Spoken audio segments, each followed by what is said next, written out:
সেই রাতের নীরবতা আজ আমার কানে বাজে। ছাদের আবছা আলোয় ছেলের মুখটা স্পষ্ট দেখতে পাচ্ছিলাম।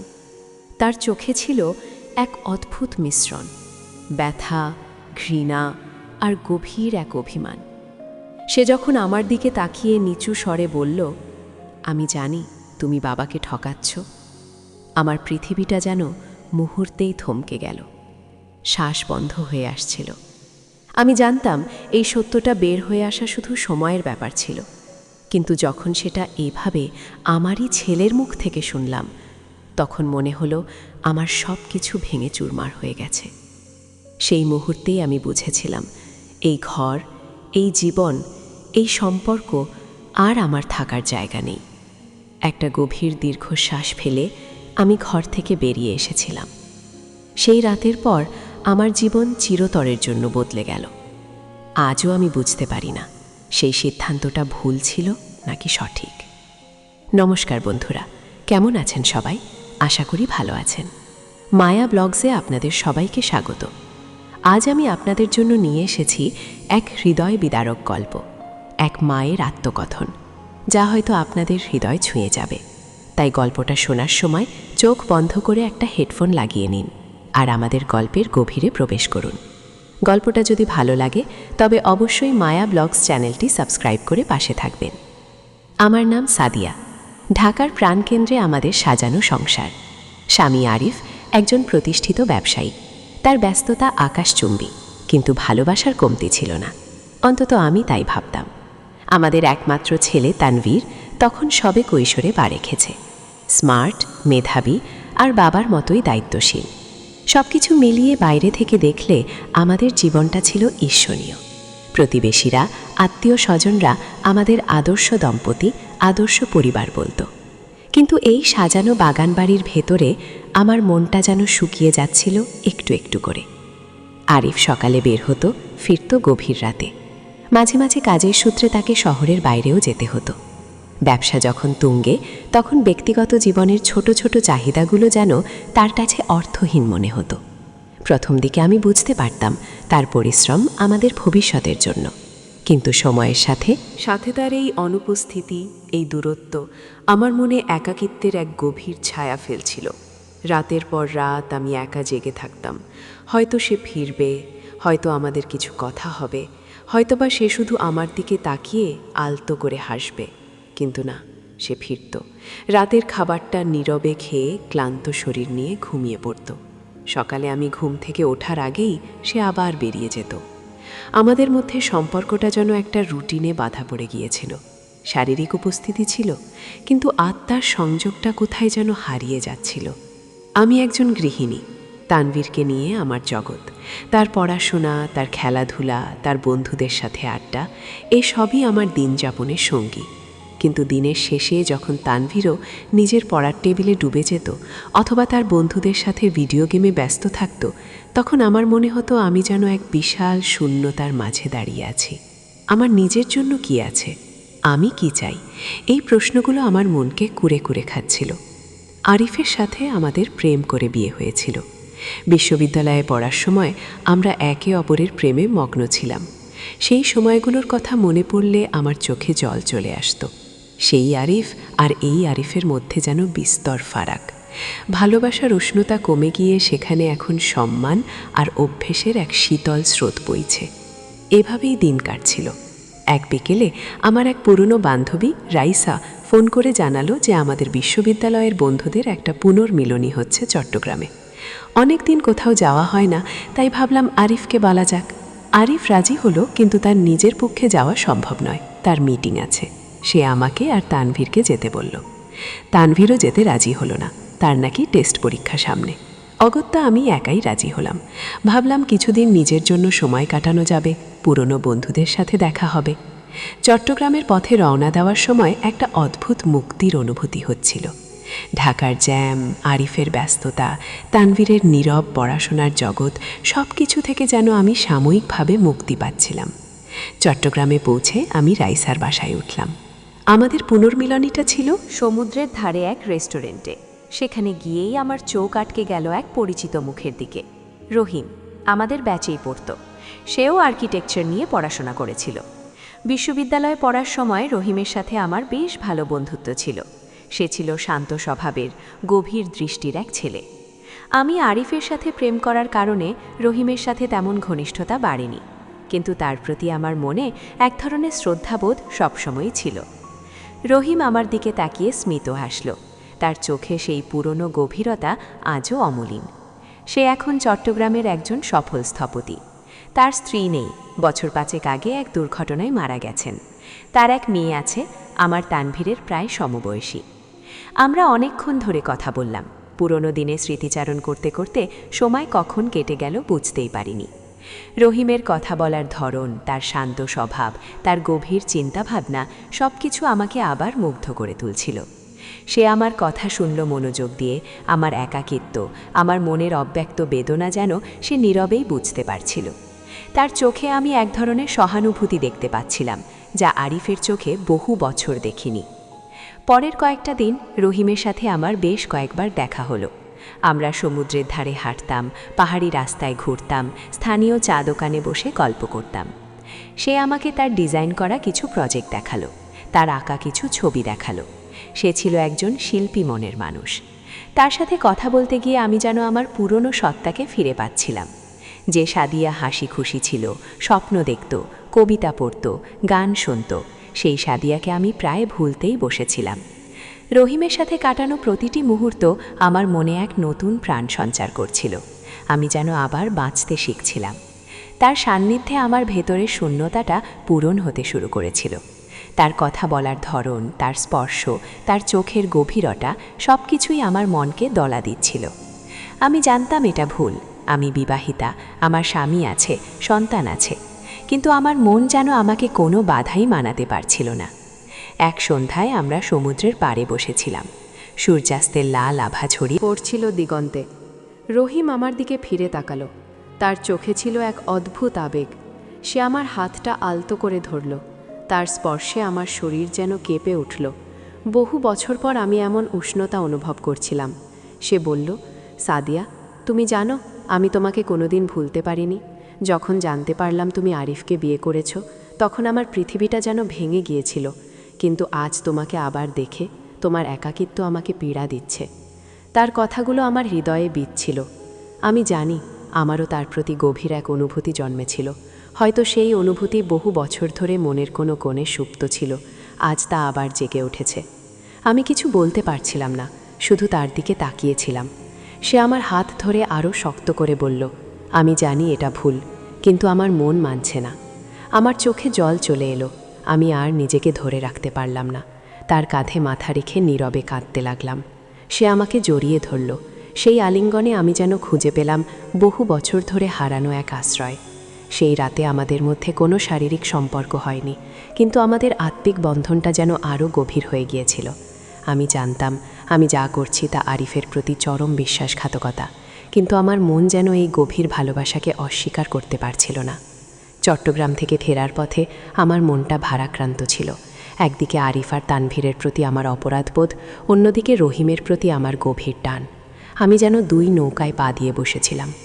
ঢাকায় ফিরে এসে আমার ঘরটা যেন আরও বেশি শূন্য মনে হতে লাগলো। আরিফ তার পুরনো ব্যস্ততাতেই ফিরে গেল, তানভীরও তার পড়াশোনায় মগ্ন। আমার জীবনে কোনো পরিবর্তন এলো না, শুধু আমার মনের ভেতরে এক গভীর ঝড় বয়ে যাচ্ছিল। আমি চেষ্টা করতাম রহিমকে ভুলে থাকতে, তার সাথে যোগাযোগ না করতে, কিন্তু সে আমার মনে এমনভাবে গেঁথে গিয়েছিল যে তাকে ভোলা আমার পক্ষে সম্ভব ছিল না। মাঝে মাঝে আমাদের ফোন আলাপ হতো, মেসেজ চালাচালি হতো। সে আমাকে সাহস দিত, আমার একাকিত্বকে বুঝতে চাইত। তার সাথে কথা বললেই আমি যেন আবার নতুন করে বাঁচতে শিখতাম। তানভীর, আমার ছেলে, সে ছিল খুব তীক্ষ্ণ বুদ্ধিসম্পন্ন। সে ধীরে ধীরে আমার পরিবর্তনগুলো লক্ষ্য করতে শুরু করল। আমি আগের মতো হাসি খুশি ছিলাম না, মাঝে মাঝে আনমনা হয়ে যেতাম। আমার ফোনে আসা মেসেজগুলো আমি একটু লুকিয়ে দেখতাম। হয়তো আমার চোখে মুখে এক অদ্ভুত অপরাধবোধের ছাপ ছিল। তানভীর বাবাকে খুব ভালোবাসত, বাবার আদর্শে বড় হচ্ছিল। তার কাছে বাবা ছিল একজন সুপারহিরো। মায়ের এই পরিবর্তনগুলো হয়তো তার মনে সন্দেহ তৈরি করছিল। একদিন বিকেলে আরিফ অফিসের কাজে ঢাকার বাইরে ছিল। তানভীর তার বন্ধুদের সাথে খেলার জন্য বাইরে গিয়েছিল। আমি জানালার পাশে বসে পুরনো দিনের অ্যালবাম দেখছিলাম। আরিফের সাথে আবার বিয়ের ছবি, তানভীরের ছোটবেলার ছবি। হঠাৎ আমার ফোনটা বেজে উঠল। রহিম। আমি ফোনটা ধরতেই সে বলল, সাদিয়া, তুমি কেমন আছো? তোমার মন খারাপ লাগছে বুঝি? তার কণ্ঠস্বর শুনে আমার চোখে জল চলে এলো। আমি বললাম, ভালো নেই রহিম, এই নীরবতা আমাকে মেরে ফেলছে। আমরা কথা বলছিলাম। আমি হয়তো একটু বেশি আবেগপ্রবণ হয়ে পড়েছিলাম। যখন ফোনটা কাটলাম তখন দেখলাম তানভীর দরজায় দাঁড়িয়ে আছে। তার চোখে এক অদ্ভুত জিজ্ঞাসা। সে আমাকে কিছু না বলে তার ঘরে চলে গেল। আমার বুকের ভেতরটা ধড়ফড় করছিল। আমি নিশ্চিত ছিলাম সে কিছু একটা শুনেছে। সেই ঘটনার পর থেকে তানভীর আমার থেকে আরও বেশি দূরে সরে যেতে লাগলো। সে আমার সাথে কথা বলতো না বললেই চলে। তার চোখে আমি এক ধরনের সন্দেহ দেখতে পেতাম। তার নীরবতা আমাকে আরও বেশি কষ্ট দিত। আমি বারবার চেষ্টা করতাম তার সাথে কথা বলতে, তাকে বোঝাতে, কিন্তু সে যেন আমার সব চেষ্টা ব্যর্থ করে দিত।